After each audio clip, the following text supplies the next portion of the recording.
non-denominational, meaning all pathways of recovery are embraced here.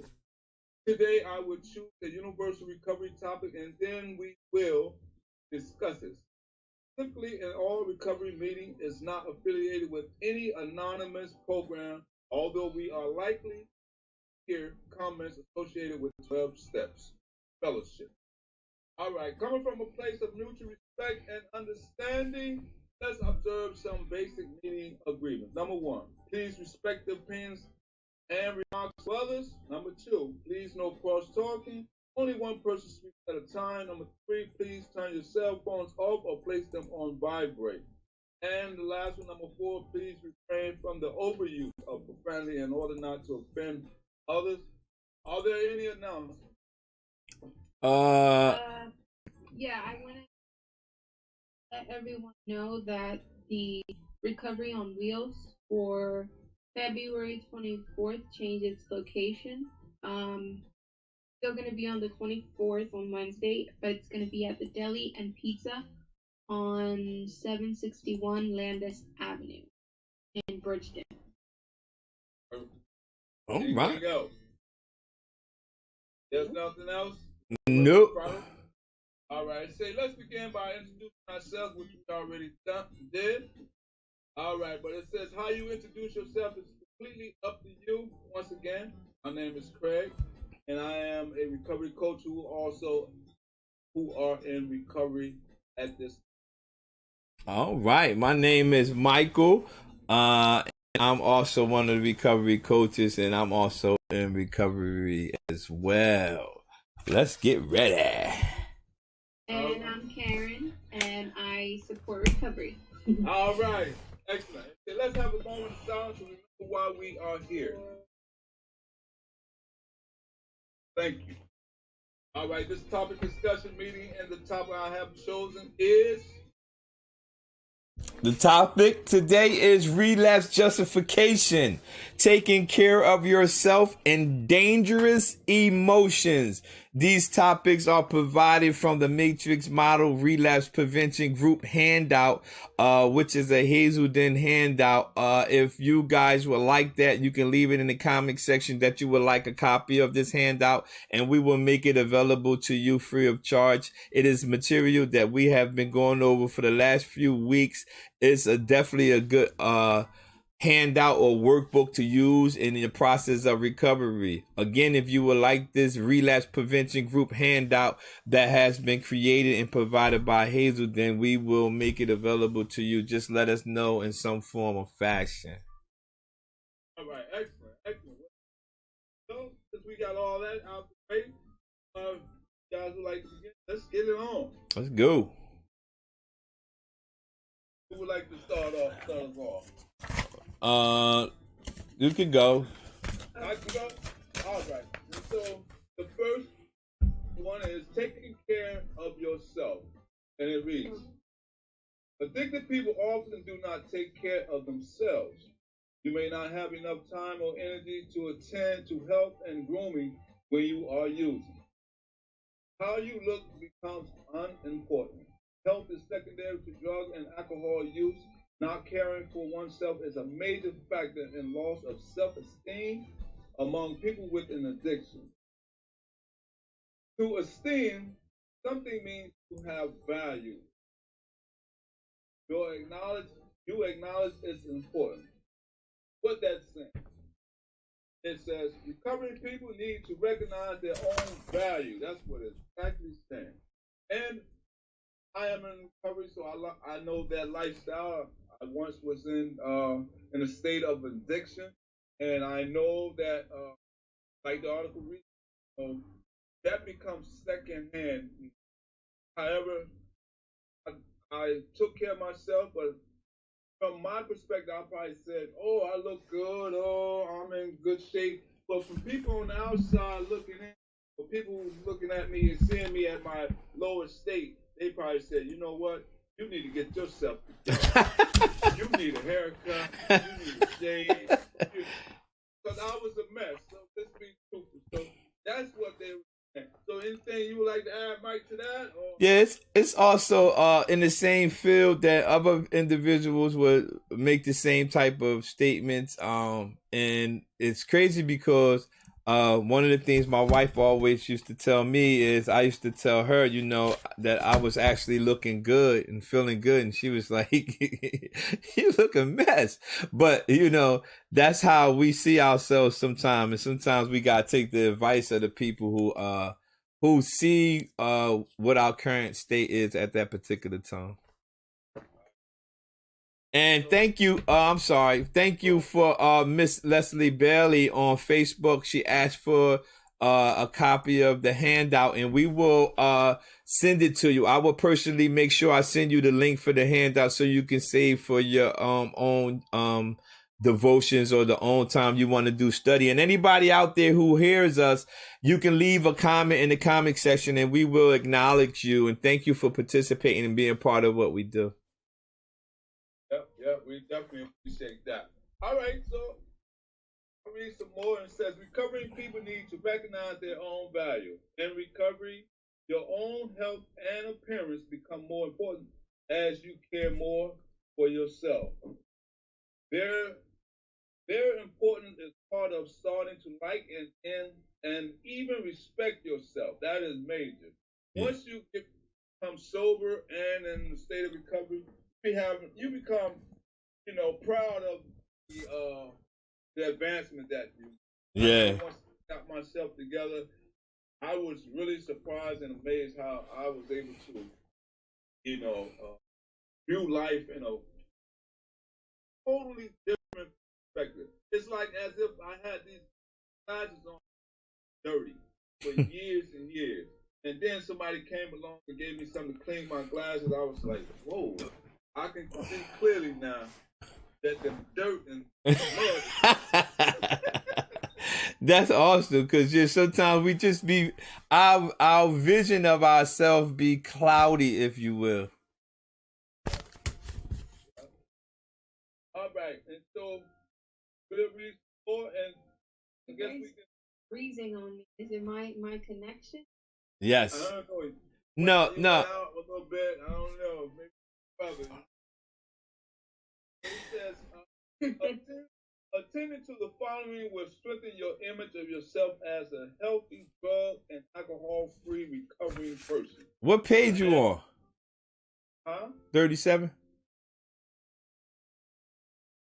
Oh, 30. Okay, 39. I got lost. All right, that's all right. It happens. Go ahead, man. Have you seen a doctor for a thorough checkup? Number 2, when is the last time you went to the dentist? Wow. And number 3, have you considered getting a new look the next time you cut your hair? Yeah. I talked about it. Right? Yeah. Are you paying attention to what you are eating? Is it too much, too little, or of inadequate nutritional value? Do you still wear the same clothes you wore during your using episode? Whoa. All right. Do you need to have your vision or hearing checked? Mm-hmm. Number 7, what exercise do you regularly? Number 8, is your caffeine or nicotine intake out of control? And this is all talking about the topic of taking care of yourself or taking care of ourselves. And when he was talking about attending to the following, the list of things that he just read, it says that will help strengthen your image of yourself. And I said this all the time. I say it out throughout my whole life. I say it to my relatives, to anyone. I say it to my children. The image you have of yourself is more important and vital to your life than what another image someone else has of you. Because some people might have an image of you and always see you on one particular level, and it might cause you to have some type of mixed emotions. However, the image you have of yourself is very, very important. So these are some of the things that he was discussing or reading that will help you strengthen the image of yourself. You know, like if you're not currently using any substance use disorder or drugs, or not using any type of drugs, and you notice that you still have the clothes that you were wearing when you were using, it's a multitude of different agencies and organizations out there that can help you get new clothes. Speaking about clothes, we was talking about that. Somebody just told me about Habitat for Humanity. They give to different families who want clothes, furniture, and everything. So that's a resource right there. Habitat for Humanity. Multiple places, Salvation Army. There's a lot of places if you need to get new attire, if you will, if you only have the clothes that you were currently using. And it's all about strengthening the image that you have of yourself. Yeah, I like what you said, Mike, about your images. You know, we have this employment thing, and one of the things that we're going to be doing, I believe, at Capital Recovery, once we doors start open, is that we're going to have people coming into our doors and getting on. We're going to have a computer lab, and so one of the things we want to do not only work on your resumes, but dress to impress. Because when you go on an interview, you always want to have the proper images so that you'll have a greater chances of becoming employed. That's true. Like, right, because it was talking about going to a dentist, going to a doctor. So major. Yeah. I know for me myself, it took me a long time to really understand the importance, you know, going to the dentist and going to a doctor. I'm going to share this because, you know, for my older crowd that's out there, you know, once you reach the age of 50, there's a mandatory exam that you must take or you should take. Yeah. So that's something that you need to consider, like prostate exam, colonoscopy, you know, all that good stuff. You know, take care of yourself because you want to be around for your loved ones. That's right. That's some big words. That's some big words right there. That's that college education right there. I got the GED stuff. But hey,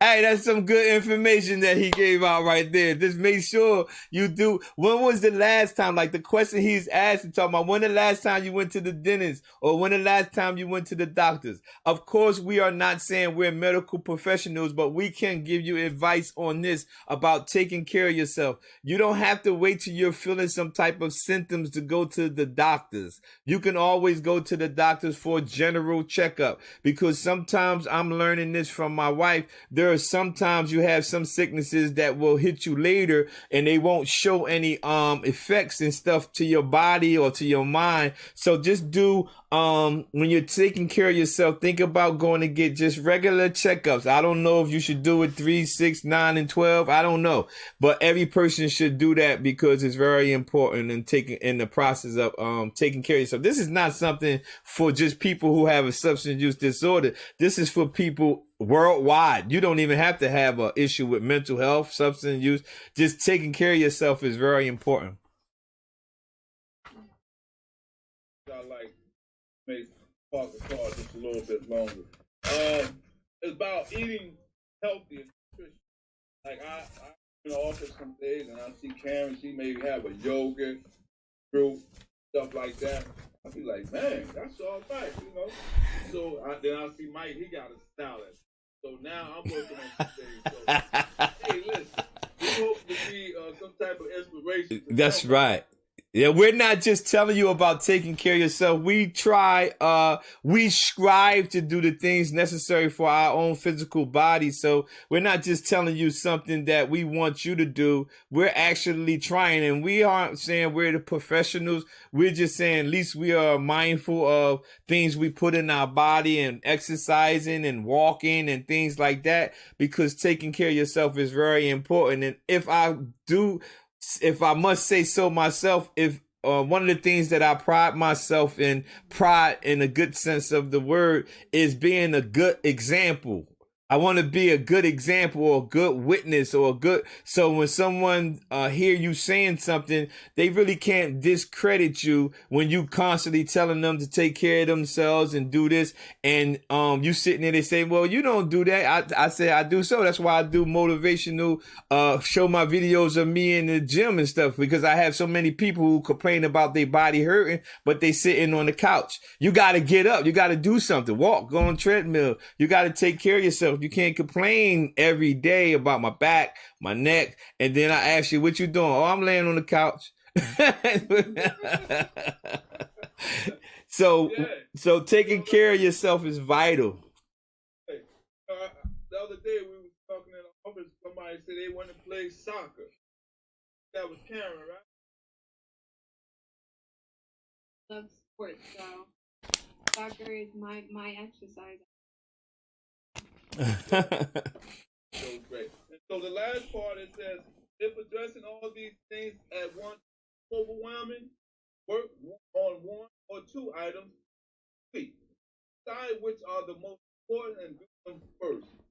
As you look and feel better, both the strength and the pleasure of your recovery. Man, this is so powerful what he just said. This is so much in there. He said if addressing all these things at once is too overwhelming, work on one or two items each week. So when you're thinking about taking care of yourself, if you have not perfected in the area of changing your diet, which a lot of people don't understand, you can work out or lift weights and run till the wheels fall off, until you run a hole in your sneakers. If you never physically change your eating diet, really you ain't gonna see no results. So if you haven't perfected one area, it says work on one or two of these items once each week. You know what I mean? You might get perfected in there. I had told someone before, I stopped using a substance use disorder, a drug before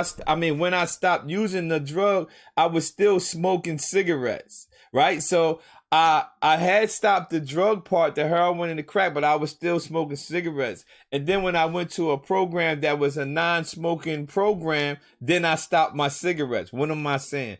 I took one at a time. I instead of just trying to change everything, I took one out of my life, took another one out of my life, and then I changed something else. And that's the same thing you have to do when you're taking care of yourself. If you're trying to change your habits of eating and exercising and you can't master both of them at once, just work on one and then come around and ease into the next one, so you don't put too much pressure on yourself. Because which ones you want to work on the most, it says work on the ones that are the most important. If you've been to the doctors, I have been to the doctors and they said, I got a bad heart and I got this is wrong. So I'm like, my heart is wrong. Something wrong with my heart. Okay, what's attached to the heart? Well, first of all, those greasy cheeseburgers, sir. You got so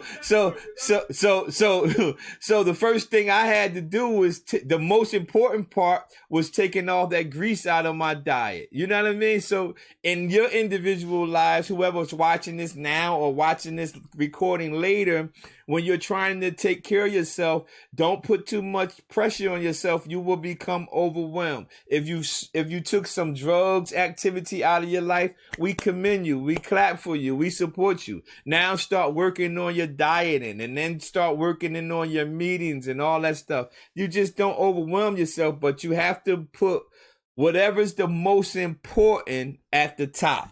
Whatever's the most important, that's what you should do first. All right. We going to relapse justification? Yeah. Page 37 and 38. I believe, right? Yeah. Yes. 37 and 38. You got it or you want me to? Okay. Says, how does he or she end up? Does it happen because of accident? There's some relapse justification. No. You go ahead. Relapse justification is happens if a decision has been made to stop eating and drinking, but the addiction still has game gets tricky. The addicted part of the defense excuse that moves the addicted person to relapse situation that accident can do. You may remember times to stay drug or alcohol free, and such a situation happened. Wow. She said she said she read some very powerful information right here. It says relapse justification is a process that happens in the person's mind. before you even get to picking up the substance, the relapse process all happens in the mind. You will start having what my wife taught me were compromising thoughts. And what they are is, I'm gonna use an example. I'm not an alcohol drinker, never have been. Even when I was living the life I used to live before, alcohol just wasn't my thing. But when you start to have relapse justification, you will start to say to yourself, well, maybe I can drink. So when you start, well, you never liked alcohol before, but you start having justification like, well, since it wasn't a problem, I can do it. Or maybe it's vice versa. Alcohol was your substance use disorder and that was your issue. Now you start having relapse justification and you start saying, well, maybe I can do a little marijuana or do a little cocaine. That wasn't my issue. That's exactly how relapse justification works in the person's mind. So that's very vital. And it says, if a decision has been made to stop using and drinking, but the addiction still has strength, the game gets tricky. She said that it said that the game gets tricky if it still has some strength. And this is so important to me because I teach about a story about a wild turkeys fighting, and in this particular story, the people used to come watch these wild turkeys fighting every weekend, and one of them will be marked with a color red and the other one will be marked with a color blue, and every week the people will come gamble and bet on these wild turkeys and they will be fighting, and the man would put the red one and the blue one in the ring and the blue one would dominate and win. Next week, everybody bet on the blue one because the blue one was so dominating last week. They said he's going to beat this red one again. So everybody bet on the blue one. But actually, the red one won that week. So one day they asked the man, how is it possible to you to know which one was going to win every week? And he said, that was easy. It was whichever one I fed the most. And the reason why he was telling them that is because whichever one you feed the most will always be the one that will dominate and that will win. And that's why when she read, if the addiction still has strength, meaning you have been feeding it, it's going to always dominate you. But if you feeding your brain new information, new recovery strategies, new coping skills, listening to your sponsors, mentors, recovery coaches, going to meetings, that's the one that will always win. Whichever one you feed the most will always win. Now, a good analogy, Mike. I like that. Relapse. Justification. Yeah, it's a justification. When a person decides not to use drugs and alcohol anymore, how does he or she end up doing it again? And it basically lets you know that it happens in a person's mind. Once it's in that person's mind, if they don't change the information that they are feeding themselves, then they're going to basically put some hands to, if you will, picking up some type of substance. That's why it's a process. It's a long journey. Yeah. All right. So I'm gonna read the questions. It says, does your addicted brain ever try to convince you that you have no choice or that an unexpected situation caught you off guard? Have you ever said one of the following statements to yourself? It was offered to me. What could I do? An old friend called and we decided to get together. I was cleaning my house and found drugs I'd forgotten about. I had friends come for dinner and they brought me some wine. I was in a bar and someone offered me a beer. These are accidents or other people's influence. And I can relate the first bullet and the second bullet. It was offered to me, and what could I do? An old friend called, and we decided to get together.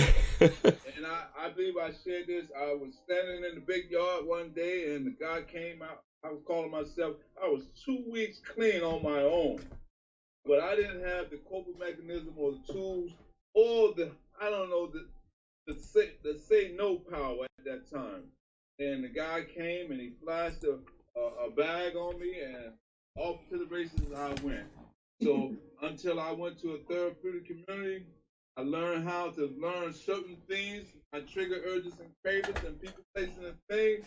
Oh man, I'm gonna tell you. Once I learned those things, I want to say, I was like 10 steps ahead of everybody else that I used to deal with. Hey, it's funny because you talk about that first bullet, and I was actually just telling Craig about some in my past yesterday. It says it was offered to me, what could I do? I was telling him the first day or the last day that I actually did drugs, I had sat on the bench corner in Bridgeton. I worked down the street, thank God. I worked down the street from where I last used drugs, and I was sitting on the bench, and I had made the decision in my head that I was never going to use drugs no more. I'm going away. This is my last time using. And the bullet said it was offered to me. What could I do? And while I was sitting on the bench, I told Craig this yesterday. While I was sitting on the bench, made it up my mind that I was going to go to rehab and never use again. All out of nowhere, money, like literally real money, came blowing past my feet. And I was like, yeah, right. It was offered to me. What could I do? I told Craig, I couldn't believe it. It was like $5 or $10, just enough to go get more drugs.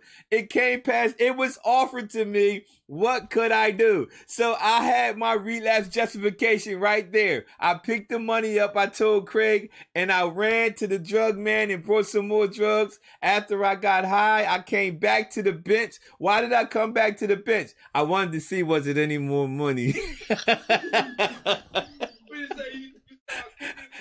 Yeah, I started kicking trash around. I was looking for more. So that's real story. That's why when it says it was offered to me, what could I do? When you're not grounded in an addiction at that stage, she just read it. When the addiction still has strength, the game gets tricky. So at that particular time in my life, my addiction had the strength. So the game became tricky. I did not know that, just because that money came, I didn't have to take the money to go buy drugs. But why did I go buy the drugs? Why did I relapse? Because the addiction still had the strength. And that's why at Capital Recovery Center, we want to go over the RMP, and that's the recovery management plan for you, and try to help you develop a plan so we can take the strength from the addiction at that particular time. That's the true story. So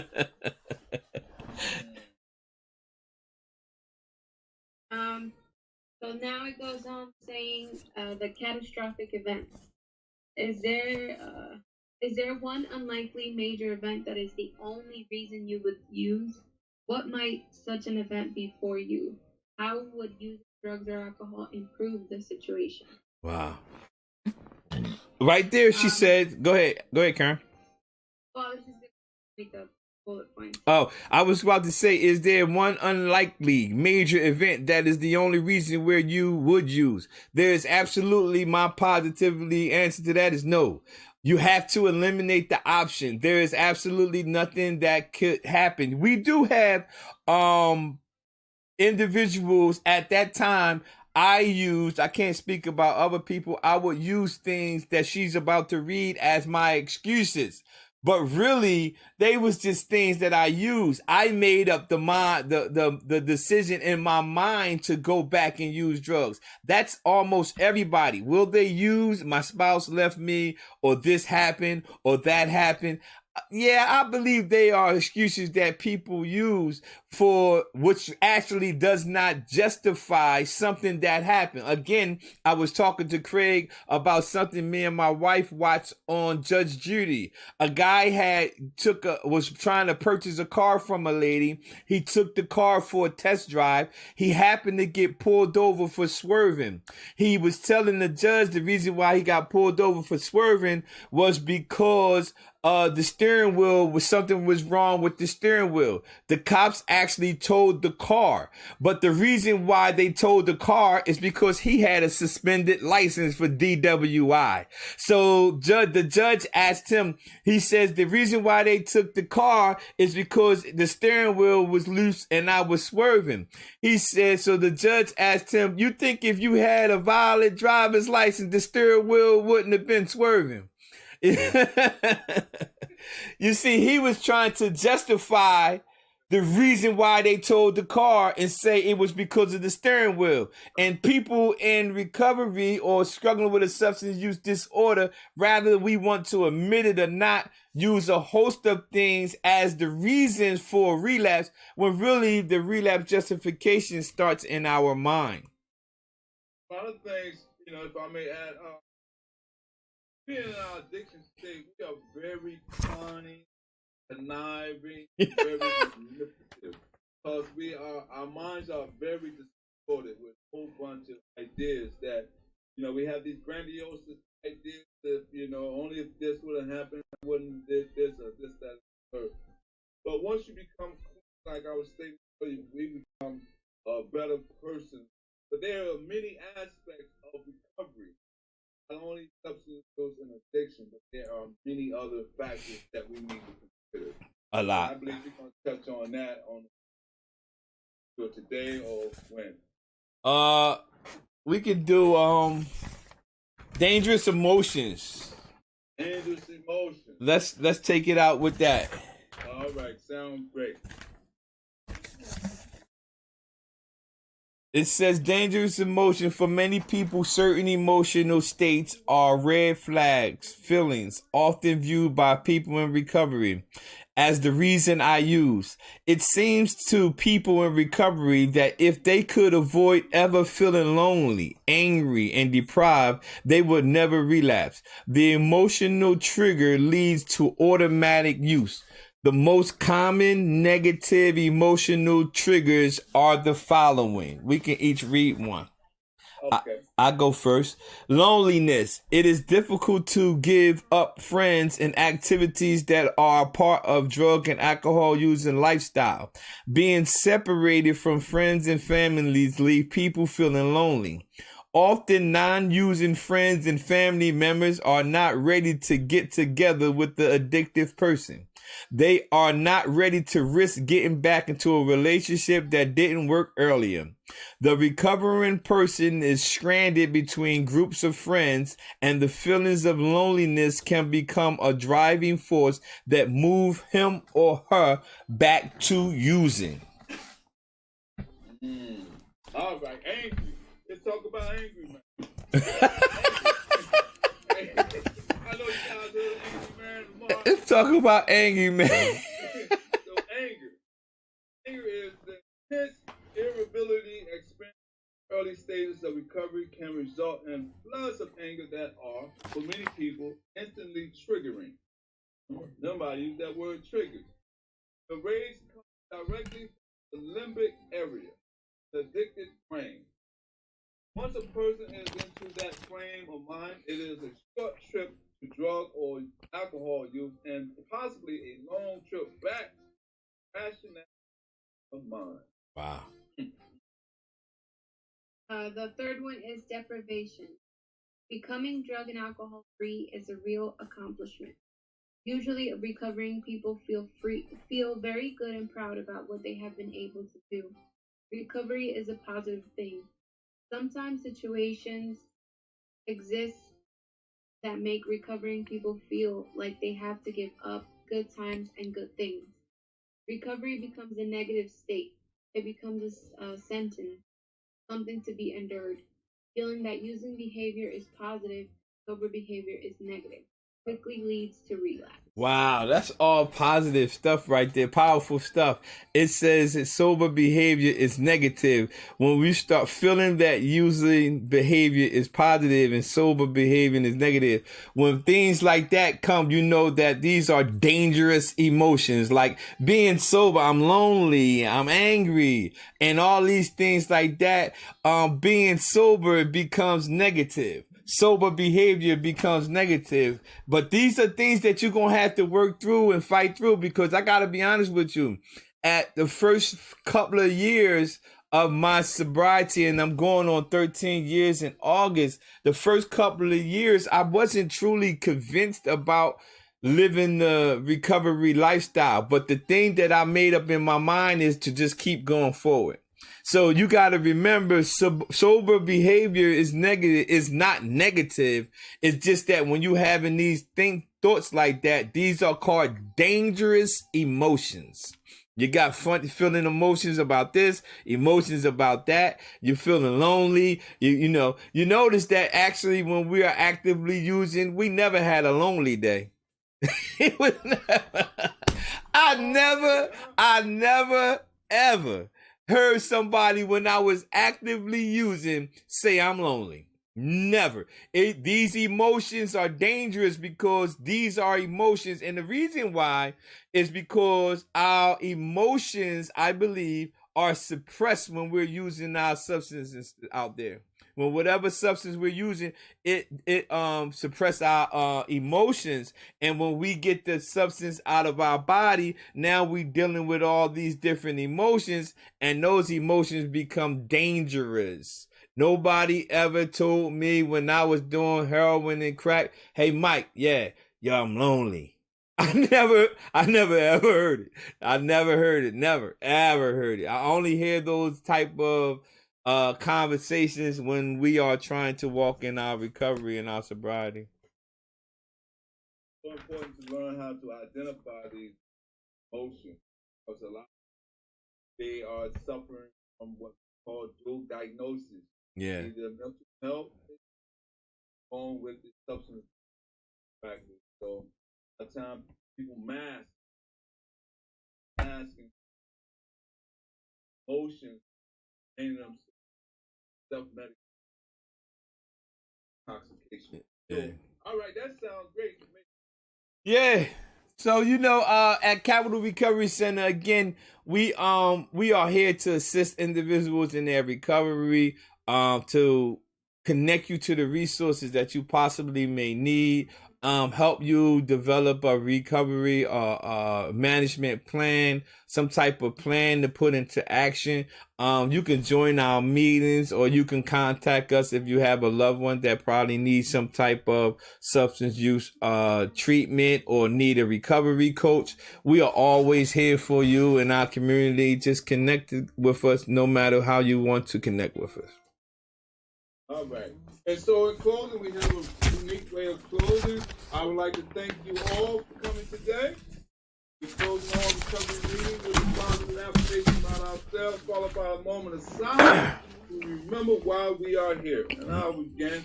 And one of the positive affirmations for me is that I've been eating healthy, and I learned some macronutrients, and they are three: carbohydrates, protein, and fat. So when you see me about hopefully 3 more months, I won't be fat, Craig. I'll be Skinny Craig. My positive affirmation is always stay focused on going forward. Don't worry about going back. Don't worry about what other individuals have said or where you think you should be. Just continue to go on the process, and always remember you have to stay going forward. If you did make a mistake and find yourself in a relapse, don't justify the relapse. Reach out to a program coordinators, or reach out to sponsors or somebody that can help you get back on your feet. And my positive affirmation is to make sure you base your recovery on yourself. Make sure you do it for you so you can be a better version of yourself. Yes. Nice. So close out with a moment of silence. All right. Thank you, everyone, for attending and showing up. Hey, we see y'all next week.